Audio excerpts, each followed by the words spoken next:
Satnam, beautiful sovereign sister, Satnam. This week on the Sovereign Sisterhood Movement podcast, we're going to be talking about decoding your family's karmic imprints, understanding the hidden patterns shaping your life, your epigenetics, your DNA.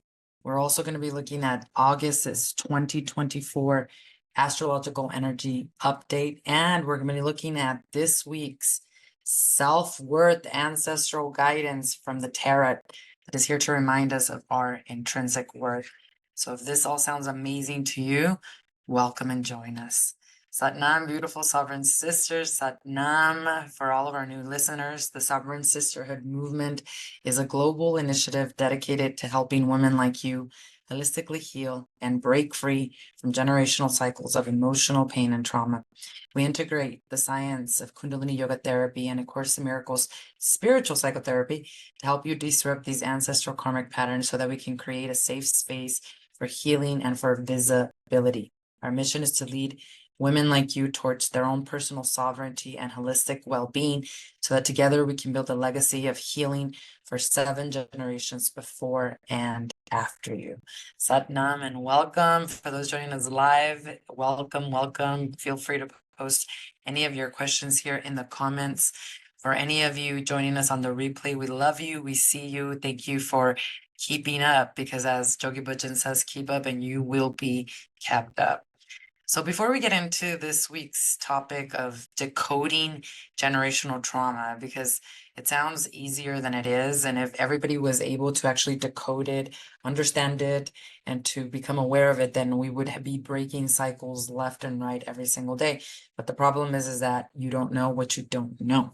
So we're going to talk about how to become more aware. I'm also going to be sharing with you this month's meditation practice that we're hosting in our complimentary free private Facebook group. There's a few ways that you can work with me through my membership community, Satori Vitality and Spirituality, and the Sovereign Woman Sisterhood Academy, which is my group coaching program. But since neither of those are available and open for enrollment right now, you can always join us in our free complimentary Facebook group, which I'll talk about more about here towards the end. And you can actually start to experience the healing work of generational healing, because it is much more different to talk about it than to actually experience the work yourself. So we'll talk a little bit about that at the end. Now, first, let's look at this month's astrology. It is the first week of August. Regardless of when you are listening to this, whether it's 6 years from now or 6 days from now, it's still very important to kind of have an idea and awareness of the energy of the month. Because even if you're listening to this a month from now, you can reflect back. You can go back and think about how this astrological energy actually showed up in your life, because every astrology chart is very, very different and unique. You know, when astrology is not like, oh, this is my sign and this is what's going to happen to me. It's, okay, how do I look at my entire chart? Because when I was born, the universe took a picture of the positions of all the planets, all of the signs, what they were doing during that specific time. Well, how do I interpret that deeper based on also what is happening in the astros or in the cosmos? Because as above, so below. So you can really get down to like the nitty gritty of understanding yourself and using these tools as what they're meant to be for, which is self-realization. That's what tarot cards are. And quite honestly, there's a lot of tools out there that you can use for self-realization, and you can decode what the universe or God is trying to get to you as a message. This is why I love astrology so much, and also tarot, and all combining it with the teachings like Kundalini yoga, meditation, and like A Course in Miracles. It just fits like a perfect ensemble, like the best outfit you could ever put together. That's how I see it. So this month of August, let's talk a little bit about the major things that you should be looking out for as it relates to astrology. There are a few things that I'm not going to mention. I'm actually going to only focus on the retrograde that's happening, that just started to occur yesterday. Mercury, which everybody talks so bad about, and you don't have to be scared. And then I also want to touch on the new moon and the full moon for the month, so you're prepared, because those are very, very important cycles for the month, always, every single month. So let's talk about first the new moon in Leo that we just experienced on August 4th, yesterday, Sunday. Wherever you are in the planet, it came in very early in the morning. And this was a very fiery new moon because that's what Leo is all about. Leo is all about self-expression, creativity, boldness, about being able to step into your truth, no apologies. And there's a lot of influence right now in the planets or in the astrology from our friend Mars, who is very, very fiery, very, very passionate.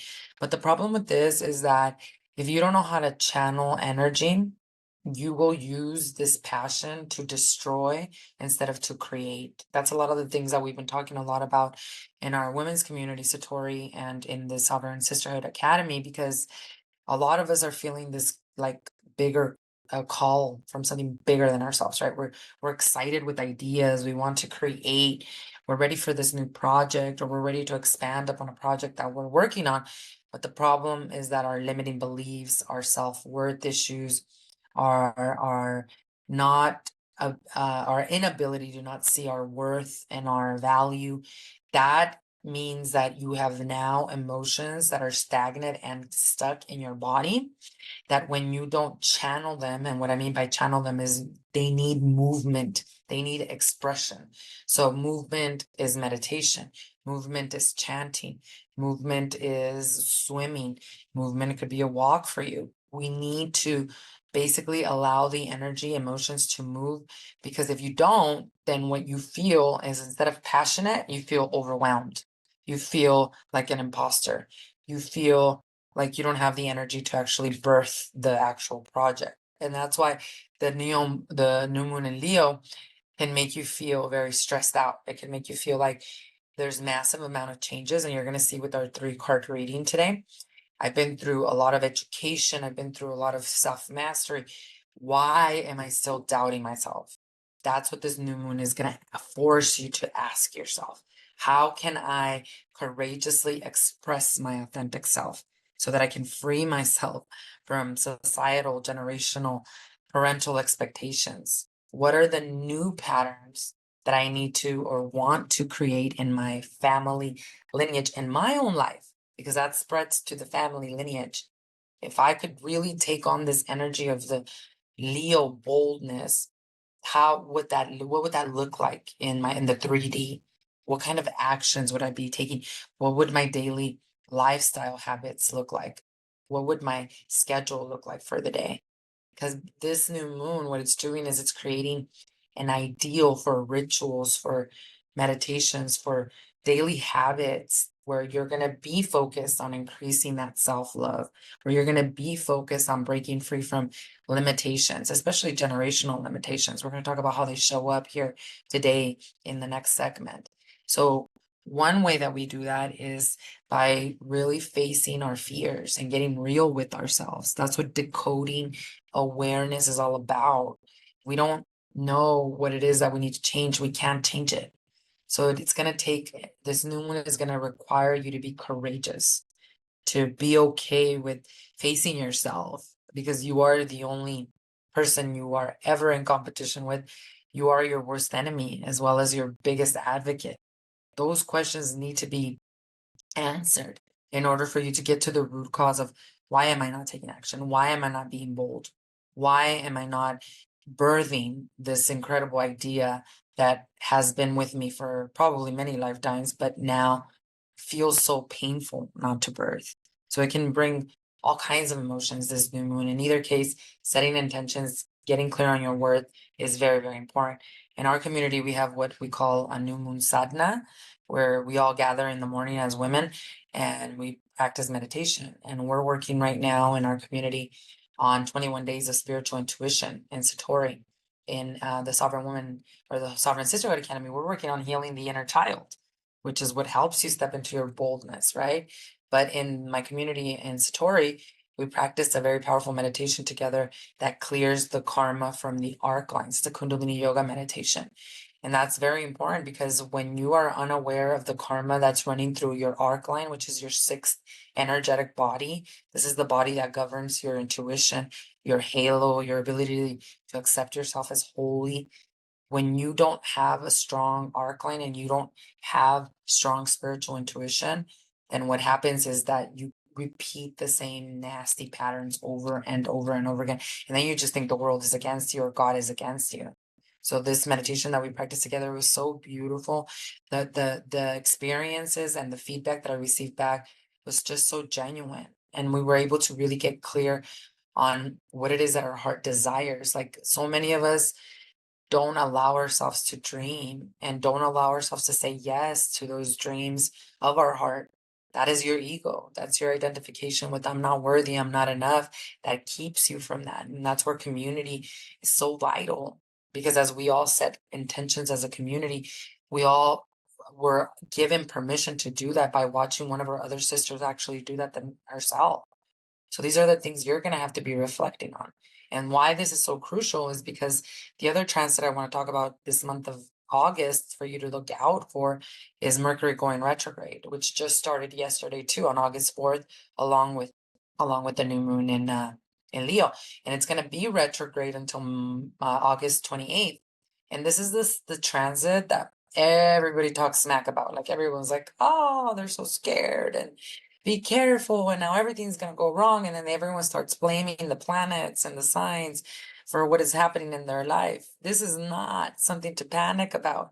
In fact, Mercury going retrograde in Virgo until August 28th, I feel like it's an amazing opportunity to get ourselves right. This is a really powerful time for introspection, to revisit the past, yes, but like Virgo, perfectionist, Mercury goes retrograde in different signs. This time around, it's retrograde in Virgo.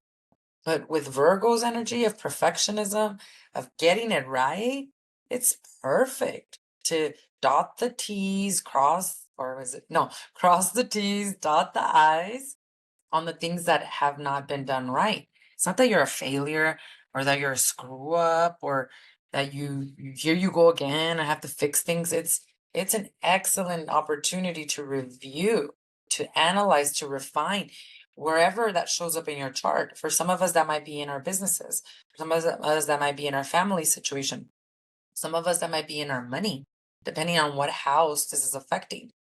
But during this retrograde time, you're gonna maybe uncover hidden details about this ancestral generational story you keep repeating that is causing you to forget to dot the I's and cross the T's.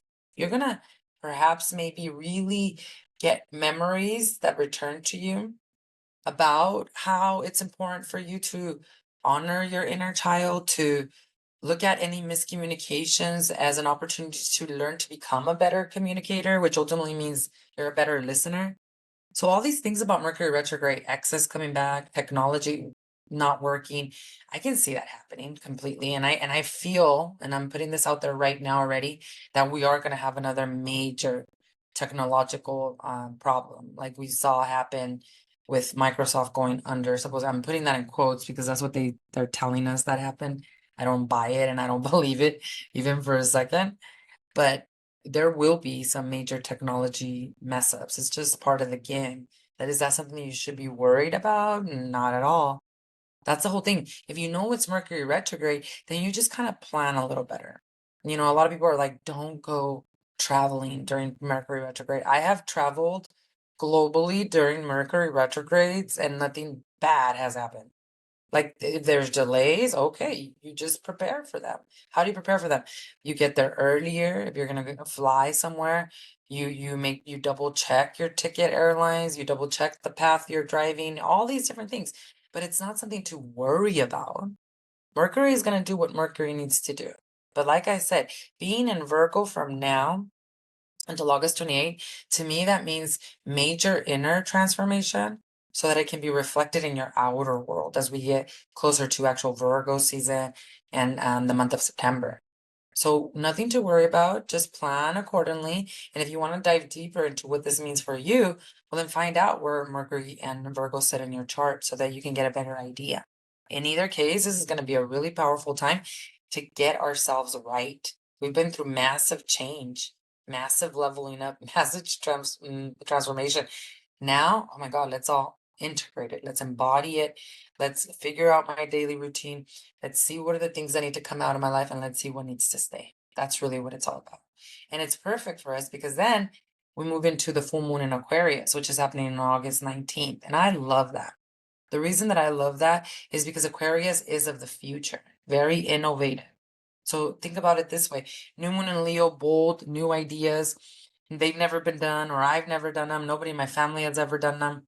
Mercury retrograde. Let me reassess these old limiting patterns of beliefs, of ways I was doing things, so that I can do them in a more productive, more fun, enjoyable way. And then here comes a full moon in Aquarius, futuristic.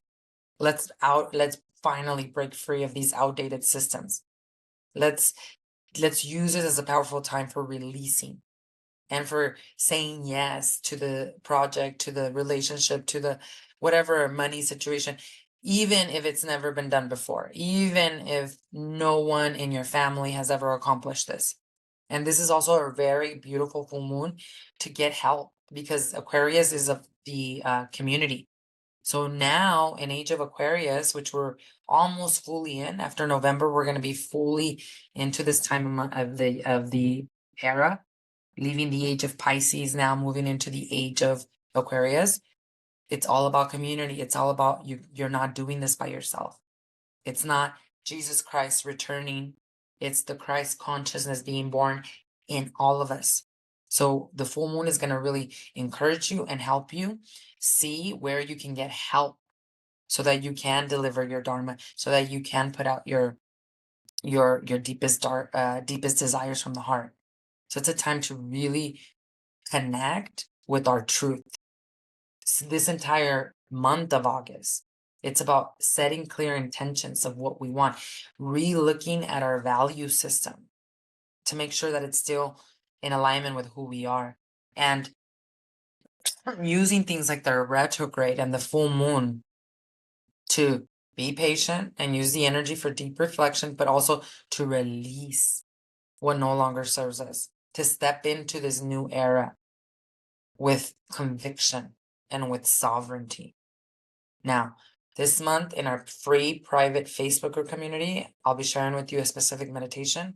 It's actually to keep you steady on the path, on your own path. And the reason why this is so crucial is because, as you'll understand in our next segment, most of us are 90 to 95% of the day on just a repeating thought pattern. We're not even aware or conscious of our thoughts. And a lot of these, if not most of them, are generational. And if we don't have enough prana energy to go above our patterns of thinking, we will literally just simply believe that we're victims to the world, to God, to the government, to life. And that's not what August is about. August is about stepping into the unknown with certainty of the only thing you can be certain of, with your trust and surrender to a higher power, to God. And if we are not courageous enough to face ourselves during these times, then unfortunately we're going to keep repeating the pattern, and we're going to be completely unaware of how much power we actually have to liberate ourselves. So remember, these astrological events are here to support your growth. They're not here as self-fulfilling prophecies of what the bad things that are going to happen to you. This is a time to embrace this energy, to trust the process, and to watch as generational patterns become transformed under this very potent sky. So now, as we navigate these cosmic energy, let's turn our attention to how they can support our generational healing.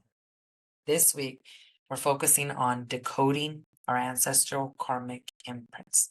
And this is something that we're going to talk about all month in our private Facebook group community.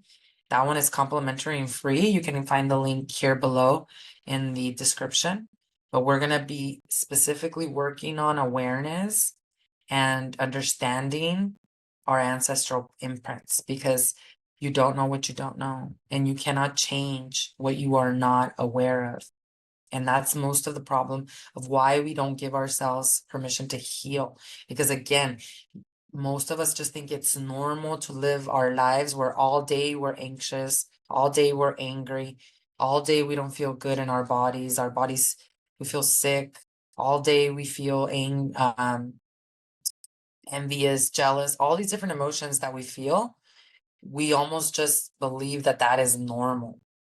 And the reason why we believe it's normal is because, like I mentioned a little bit earlier, if you are running off of adrenaline and cortisol from the thoughts you've been having since you were a child of neglect, abuse, anything like that, trauma, emotional, physical, sexual, then you have lived like that in survival mode for most, if not all of your life. So survival mode then becomes normal as an adult. And that is why we have to learn to become aware of these patterns and take our power back. So what does it even mean to decode ancestral karmic imprints? This is one of the first modules that you take in the Sovereign Sisterhood Academy. And the way I want you to see it is, imagine your DNA as a really complex, complicated code. I mean, think about what DNA looks like. To me, it's a braid. One of our community sisters, we had this beautiful cord cutting ceremony on one of our 40-day releases that we were doing in the academy. And she described it as a braid. Isn't that beautiful? A braid, like a hair braid. And she described the work that we do inside the academy of meditation, Kundalini yoga meditation, and spiritual psychotherapy as a way to re-braid the braid. Because the DNA looks like a braid, is not just physical traits, it's our experiences, it's our traumas, it's our patterns that are passed down through generation. Everything in this world is a vibration, it's a frequency, including your DNA. If you were to look at your DNA with the microscope at the core, you would still find a vibration, which means you're not stuck with it. You can change the way your DNA expresses itself if you introduce new sound, new meditation, new breathing techniques. But decoding ancestral karmic imprints is different because it's like being a detective in your own genetic story. And I'm not talking about physical disease because, like I've talked about this many times, Bruce Lipton, Dr. Bruce Lipton, he wrote the many books, but the one that I love the most is the spontaneous healing, I believe it's called. Oh my God, it's on the tip of my tongue. Oh, I'll find it for all y'all right now. I'll put it in the messages here below. But basically, he was talking about how less than 1 to 2% of diseases are genetically passed down to you. Like cancer is not genetic. There's no cancer gene. Things like what we thought were genetic, they're simply not. But now these experiences and the traumas that we've been through, that becomes the code of your DNA. That becomes the frequency and sound it makes that then creates the DNA code. And these imprints, it's like basically you be able to influence them based on your environment. So you're able to change your environment that doesn't cause you so much stress, havoc, pain, then these genes that once carried your ancestors' trauma of abuse, of war, of famine. How many of our ancestors didn't even have enough money to eat food? Well, guess what? Preventive medicine, like meditation, like Kundalini yoga, what it does is that it changes the environment of the genes. So no longer are the genes stuck in this flood and war of adrenaline and cortisol all day.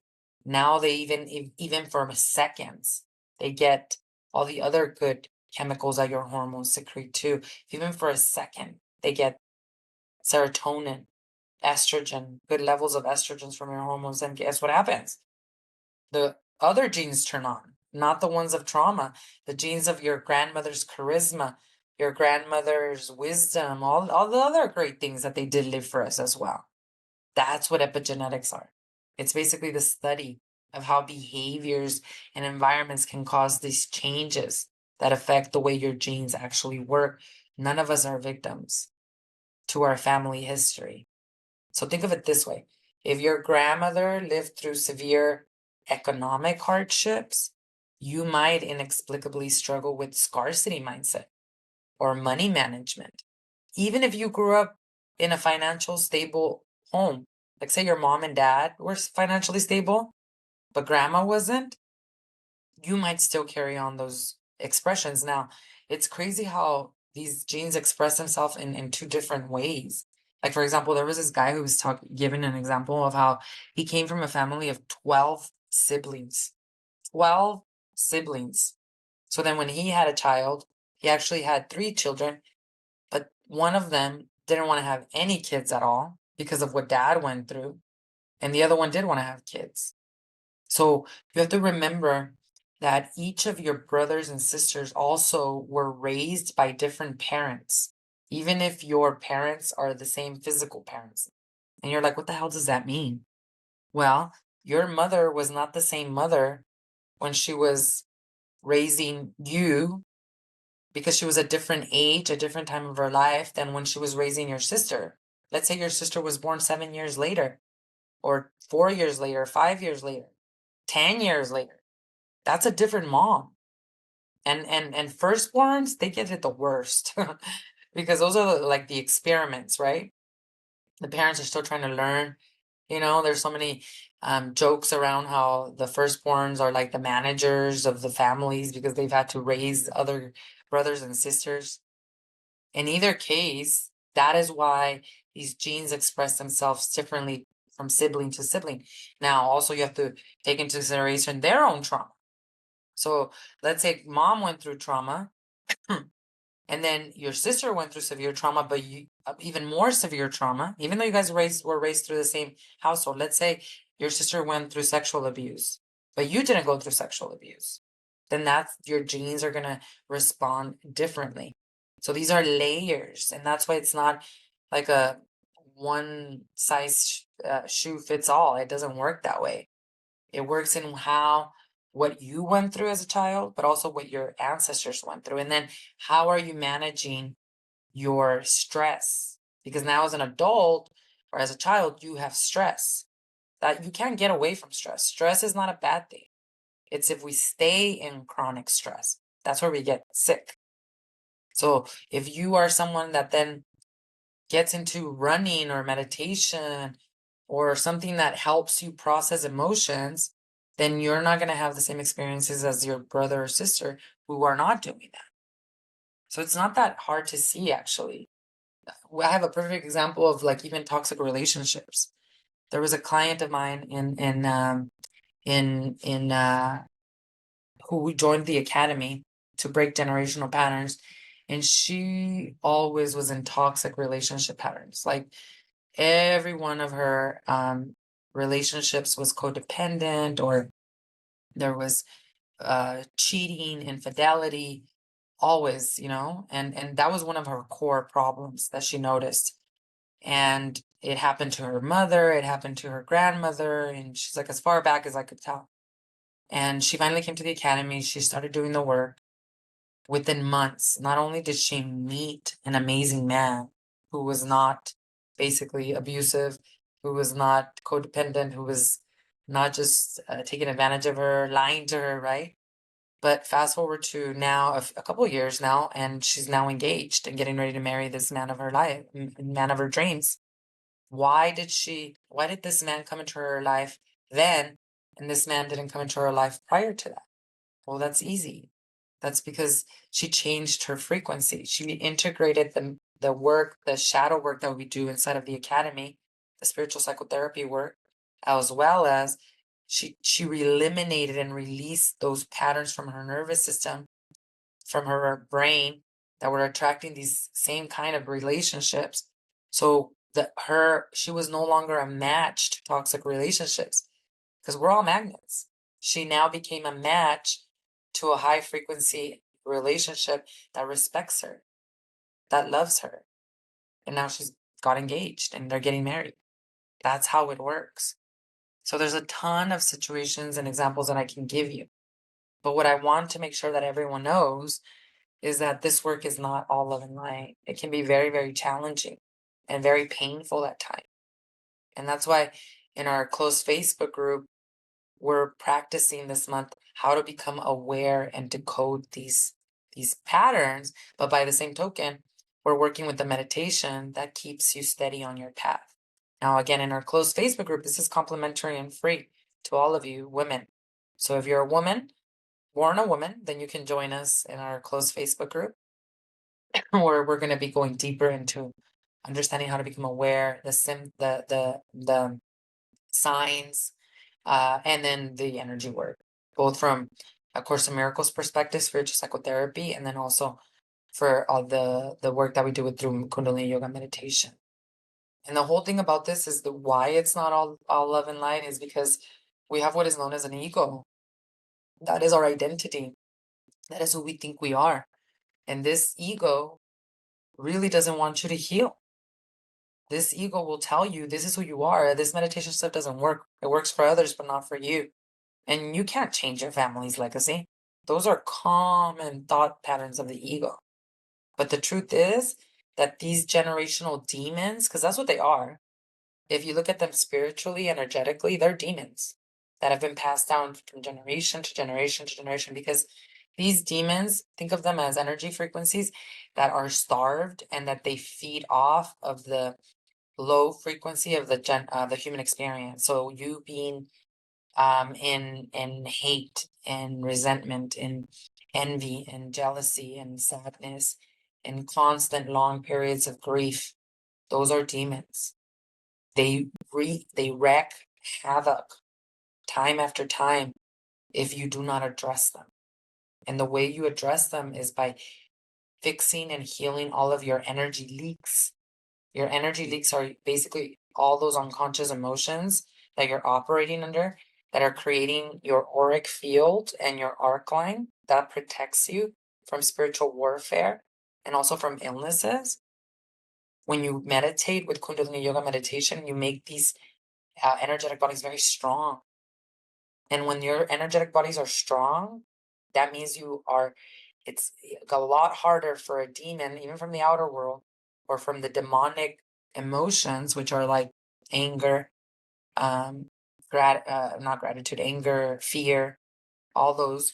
It's not that they're bad. I don't want to make it seem like demons are horrible and we should hate them. It's just that us staying in those emotions are serving you, right? They're trying to tell you something about the moment. But if you stay in those emotions for long periods of time, that's where they get passed down generationally. That's where you get physically, mentally, and emotionally sick. Those are the demons. They sabotage your relationships, your careers, especially your health. And I see it happen repeatedly. It's no coincidence. When I talk to a new client, I ask her, what are you going through? She explains it to me, and then we go back just a couple of generations, and it's the same thing. It's a demon that can be transmuted and can be healed. And that's exactly what we're doing this entire month. So join us over there for our teachings this month. And we're also going to, like I said, every Wednesday, we are practicing this meditation together. So if you're being called to do this generational healing work, join us over there. Closed Facebook group, Sovereign Sisterhood Movement. Like I said, I'll put the link below here in the description. So you can have it and you can join us there as well. And by the way, we're here. Hit that like button. Share this video with someone that you know would benefit from this. And also subscribe so that you can be notified when I share these videos. This really helps the video, it helps the channel, and it helps our movement of helping more and more women generationally heal themselves and 7 generations before and after you. So now that we've explored these depths of our ancestral patterns, let's talk a little bit further and let's go into the guidance for the week from the tarot. Every week in my community, I pull 3 cards on a Monday. Every day I pull a daily reading for my community. But on Mondays, I like to do a 3-card reading to give us an insight as to what we just came from, what the present energy looks like, and where we're going. And they're always so spot on. And this week's energy, I feel like, really also reflects the month's energy. If you can take this advice that the ancestors are coming to us from, because for me, there is no veil. I can talk to my ancestors at any moment of the day. But when I use things like tarot, I feel like they're so precise and they're so poignant and they're so exact. So feel free to always feel open to connect to your ancestors. There's nothing scary about that. It's energy. They didn't die. They began something new, but their energy will always live forever. And you can connect with that energy. Some of us have altars. I have my altar with the pictures of my ancestors there, which I use for ritual. I use new moon, full moon, equinoxes, light a candle. We do a special ceremony for them in a day. I bring offerings. They've been asking me for an offering and I haven't done it, which is starting to make me feel bad. But I need to take care of that this week as well. Sometimes I do like fruit offerings. It depends on what messages I get. So this time around, I was asked or I was guided when I was in, because I just came back from Sedona. I was there for like a whole week, which even if you don't live in Arizona, you've probably heard of Sedona now. Everybody from the world knows about it now. I found out about Sedona 20 years ago when it was still a quiet little sacred sanctuary of mine. Now everybody knows about it, but it's a very highly energetic healing place in Arizona. In fact, our ancestors, like the indigenous natives, they had villages all around Sedona, but they would never live in Sedona. They would use Sedona as a place for meeting, and you would have people, indigenous people from different tribes, different communities, and while they were in Sedona, they would not fight against each other because they honored that as a very sacred place, very, very unique in its way for healing. And while I was there, I've been going for 20 years, but I was there for a whole week. And the messages from the ancestors were super clear about this new era that we're entering into where surrender is going to be key and trust. And at one point I used to pray that I could hear my ancestors better, that I could hear God better. And that's when Kundalini Yoga came into my life. Because with Kundalini Yoga, like I said, you can't go above your patterns of thinking if you don't have prana moving through your system. Most of us have a prana issue because all we're doing is operating under unconscious thought patterns of like anger and resentment and fear. And that's why we're not sensitive to the teachings or the voice of God or the voice of our ancestors. And for me, tarot has been so beautiful in connecting me even deeper, especially when I do like a 3-card spread where it just lays out the energy for the entire week. So now that I'm back from Sedona, I pulled these 3 cards and I feel like they're very reflective of what we've been through and what we're moving to. The first card that I want to share with you all is the 8 of Coins. The 8 of Coins came up right, and it comes up in the immediate past. Now, this talks about a period of apprenticeship. You were going through major educational, maybe you were taking a course and you finished it. You're getting ready to like hit that mastery of skills. You've been very diligent and working very hard. The 8 of Pentacles talks a lot about us being very proficient in a particular skill set, which means that we were learning a lot. We were experiencing a lot. We were taking action and risks and things that perhaps we didn't know about. It's a really positive sign as it relates to the fact that we've been very, very committed to making changes in our lives, that we've been very dedicated to improving and refining our abilities. This could be at work. This could be even you taking a relationship course, relationship therapy. This could be a book you read or are reading where you just have been pursuing further study, further education, where you're getting ready to be at this level of a master. So what this card is saying in your immediate past is that you're being encouraged to continue to persist. It's going to lead to success because you've developed incredible self-discipline to get to where you are today. So now that you're coming from a period of learning a lot, of leveling up, the next card we get is the 9 of Coins, or 9 of Pentacles, as some of you may know it, but in the reverse. And this is in the present moment. So what this is saying is that now you're here in the present from a period where you've been learning a lot, and now you're questioning your self-worth. You're questioning your value. You're potentially undervaluing your skills, your services. New Moon Leo, bold, go. But for some reason, you're like, I don't know. Or maybe you're overworking, but you're not really enjoying the fruits of your labor. You're not really seeing what a badass you are. So in the present moment, the 9 of Coins is saying you need to reassess your values and your priorities. You need to bring balance back into life so you can get away from the imposter syndrome and know your worth. This card actually is telling you that you can reduce your dependence on material wealth if you just went back into remembering how incredibly powerful you are, into not being afraid of your power, especially after coming from a time of learning so much. So it's two things I was sharing with my community this morning in Sadhana. Two things could be happening here. Either A, your value systems have changed, and that the reason you're having worth issues is because you truly don't desire what you've been learning or what you've invested time in. And this is a hard reality check. This has happened to me before. I've taken on I was explaining to my community this morning, I've taken on other healing modalities. Like I remember I went to go train to become a Reiki practitioner with an amazing teacher, and it was life-changing. I used that a lot for me, for my immediate family, but I knew that this is not Reiki healing with my hands was not something that I was going to be doing for other people. I use it energetically. It changed my life.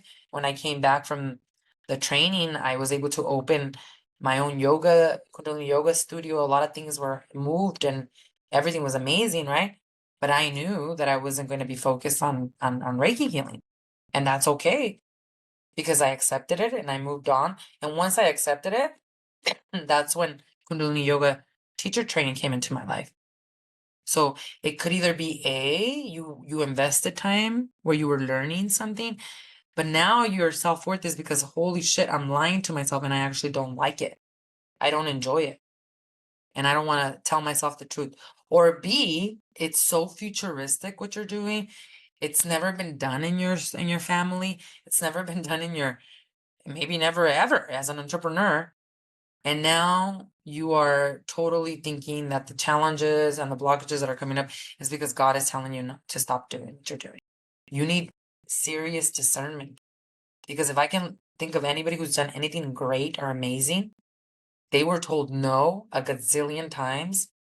Michael Jordan got kicked out of his basketball team, or when he first tried out.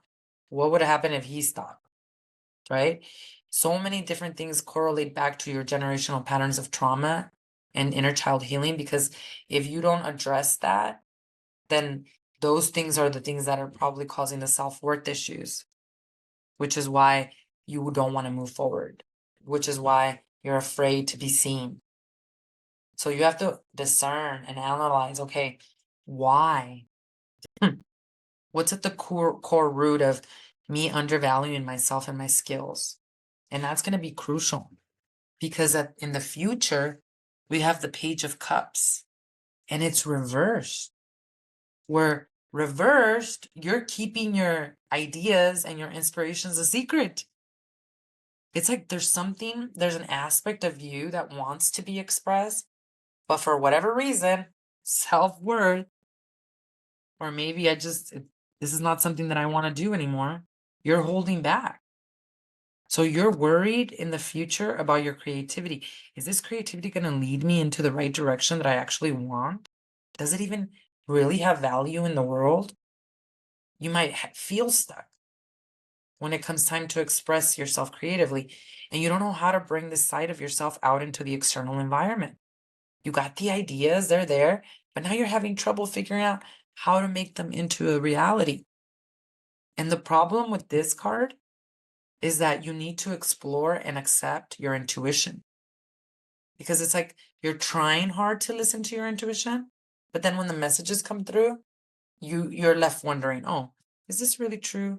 Is this guidance from my ego or from God? So you have to open yourself to intuition to see where it takes you. That's one of the things we're working on inside of my community, Satori, Vitality, and Spirituality, is strengthening our spiritual intuition. Like I said, there are so many stories of people who have trusted their spiritual intuition and who have created amazing lives. One of the stories we keep talking about in our community is Michael Singer, who's the author of Untethered Soul and also The Surrender Experiment. That's a book you want to read if you're having trouble listening to your intuition, if you are not surrendering to God's calling for you, if you're having resistance around that, read that book. Because when he finally surrendered to that voice of God, his life completely changed. I mean, he didn't even want these things, but he went from just wanting to meditate as a yogi to then creating a multi-million-dollar construction company, multi-billion-dollar tech company, and a beautiful, flourishing spiritual center in Florida. None of these things were even things he had set out to do. All he wanted to do was just meditate. But he started to listen to that spiritual intuition. And there's a lot of other people like that. There's a great documentary on the guy who walked away from the Baskin Robbins dynasty, billions of dollars, to listen to his spiritual intuition. Eckhart Tolle, Byron Katie, who else? Even Walt Disney, regardless of what you believe in about him or not, he got told, I believe, by 300 different banks that no, you can't have the money to start this theme park that you want to start. His intuition kept saying, keep going, keep going, keep going, where it finally became a reality. So that's what this card is saying. God is talking to you really loud, but you're not listening. That's why you feel stuck. So it goes back to, okay, I've done the work to become educated in a specific field. I'm really close to mastery in this. Now I need to know I'm worthy in this. Tony Robbins is a perfect example of that. He went to one NLP class. It was a whole course he was supposed to take. He takes one neurolinguistics class, and then he decides, I'm ready to teach. And he leaves the course and he goes out and he starts to teach. A lot of people hated him because they're like, what do you mean you can't start teaching yet? You have to finish the course. And he's like, no, I'm ready. And look at him now. Regardless of what I have my own opinions of Tony Robbins, but that's a story that I always use and remember, because anytime that my ego is like, no, you can't do this, you're not ready, you need more school. And believe me, I'm someone who's constantly in school. I'm still even finishing my Kundalini Yoga therapist certification while I still take a million other classes all the time because I enjoy it. I love it. But by the same token, I can't just keep going to school without helping people. You're gonna help someone who was you 2, 3, 4, 5 years before ago, not who you are right now. You're not helping someone who's advanced. It's almost like as a business coach. Let's say you've made $20 million. You're probably not gonna help people that have made $1 billion, but you're probably gonna help people that have made 1 million or have made 500,000. So that's the type of mastery that you've achieved in the past. But your self-worth, and you keep questioning, oh my God, is this the right thing? And then you're not listening to your intuition, which is what's really creating the overwhelm. So what do you have to do? Well, what you have to do this week is you have to tap into your heart and get real about your value systems. What do I really want? What are the things that I'm also not allowing myself to want because I just think they're not going to happen or become a reality? And once I make a commitment to the things that I want, can I say yes to trusting God as they unfold? Can I allow myself to accept that I have been under major education learning period and that now it's actually time to use them? And through this self-exploration, what will help you tremendously is becoming aware of your generational patterns of trauma. That's like such a big flex. And like I said, you can join us this month for free in our complimentary Facebook group, the Sovereign Sisterhood Movement, so you can start to decode these patterns that are making you feel unworthy or are making you undervalue yourself. So as you continue to explore this week, open yourself up to the messages that will come through and see just where they're going to take you.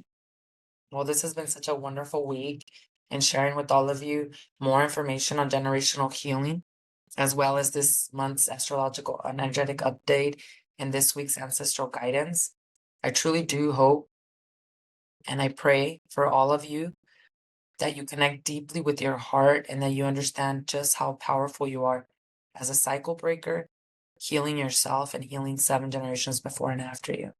Thank you so much for joining us. Any questions, any comments, post them below here in the comment section, and I will be glad to get back to you with some answers. Thank you for joining us on the Sovereign Sisterhood Movement podcast. Thank you for subscribing, for liking, for sharing with others. And please remember that every step you take towards healing ripples through 7 generations. Until next time, may you walk in sovereignty, grounded in both spirit and science. And may you always be reminded that your healing journey is not just a gift to yourself, but to your ancestors and to future generations. I thank you for you, and I look forward to seeing you again next week.